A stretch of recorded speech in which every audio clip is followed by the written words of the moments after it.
जो पार्टियां पहले से काम कर रही थी, युवा खुश था, मजदूर खुश था, गृहिणी खुश थी, गरीब तबके इतना छोटा आदमी किसान था, हर व्यक्ति खुश था।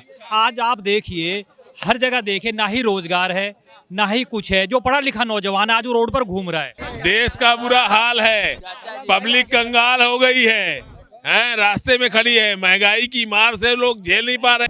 पिछले 60 साल और इस 10 साल में कितने आईआईटी बने इंडिया में, कितने एम्स बने इंडिया में, कंपैरिजन कर लेना। गरीबों को और मध्यम वर्गीय परिवार को वो दवाई दी जा रही है जिससे वो आदमी ठीक नहीं होता, सिर्फ सांस लेते जिंदा रह सके। पेट्रोल कहाँ से मिलता हमें? बाहर से मिलता।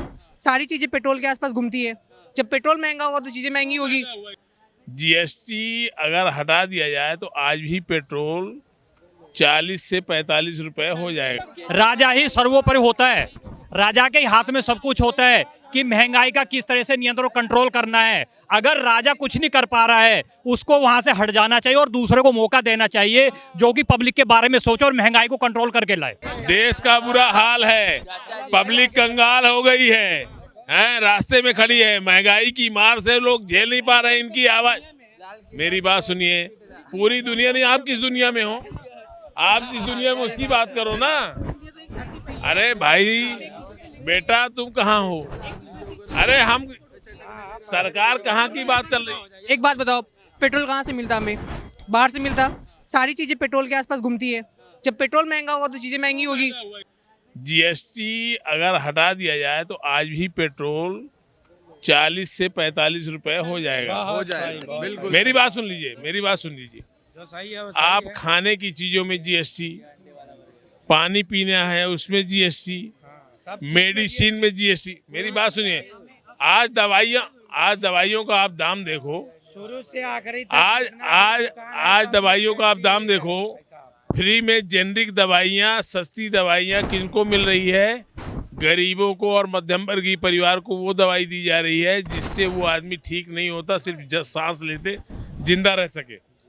एथिकल जो ओरिजिनल दवाइयाँ हैं आज मिल तो रही हैं, इनका कहने का मतलब है किनका? सरकार कुछ सोच तो रही है।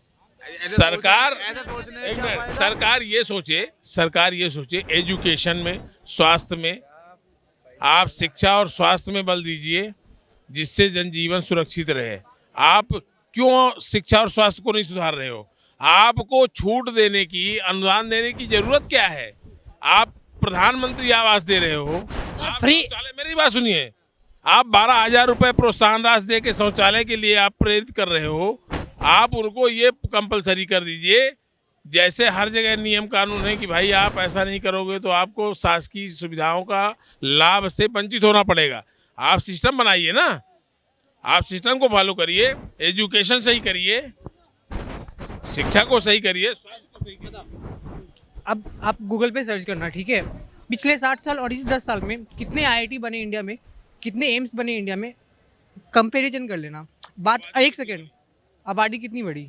आप 10, हाँ नहीं मैं क्या, नहीं, आप ऐसे नहीं बोल सकते। इनका कहने का मतलब ये है, देखिए आपका भी पॉइंट ठीक है, लेकिन इनका पॉइंट ये है कि आप ये देखो कि एम्स आया कि नहीं आया। क्या कह रहे हो? यही कह रहे हो ना? पटना में एम्स नहीं था, एम्स पटना बना, एम्स देवघर बना। कितने एम्स बने इस 10 साल में? सर नहीं, मैं क्या बोल रहा हूँ अंकल, अब मैं क्या बोल रहा हूँ, आपने नहीं, इन्होंने बात की, एक सेकेंड, इन्होंने बात की स्वास्थ्य और शिक्षा पे, कि स्वास्थ्य शिक्षा पे काम नहीं हुआ। एम्स आईआईटी क्या है? आईआईएम बने इतने 10 साल में। एक सेकेंड, आपने बोला जीएसटी हट जाए, तो जीएसटी हट जाएगा तो वैट नहीं आएगा, वैट नहीं आएगा। पहले जो है, अरे थोड़ा बात तो सुनने का आदत भी डालो ना यार। आप 5 स्लैब बने हुए हैं जीएसटी के, 3%, 5%, 18%, 22%, इस तरीके से जीएसटी लगी हुई है। खाने पीने की चीज़ों में, मनोरंजन की चीज़ों में 22%, ऑटो सेक्टर, मोबाइल में 18%, है ना? तो जो चीज़ें हमारी 1 रुपए की थी वो आज हमारे को सीधे 2 रुपए की पड़ रही है, सीधे 2 रुपए की पड़ रही है ना? आज देखिए, आप आम जन के लिए सोचो, मध्यम वर्गीय परिवार की हालत क्या है। एक पैरामीटर में जानना चाहता हूँ, 1 मिनट, एक पैरामीटर जानना चाहता हूँ कि अभी कोई आएगा तो क्या परिवर्तन लाना चाहिए आपके? अभी कोई आएगा तो भी परिवर्तन लाना बड़ा मुश्किल पड़ेगा। इतना ज़्यादा सिस्टम बिगड़ा हुआ है कि उसको सुधारने के लिए कम से कम दशक साल लगेंगे। आज एक दिन में कोई सुधार होने की जरूरत नहीं है, ना हो पाएगा।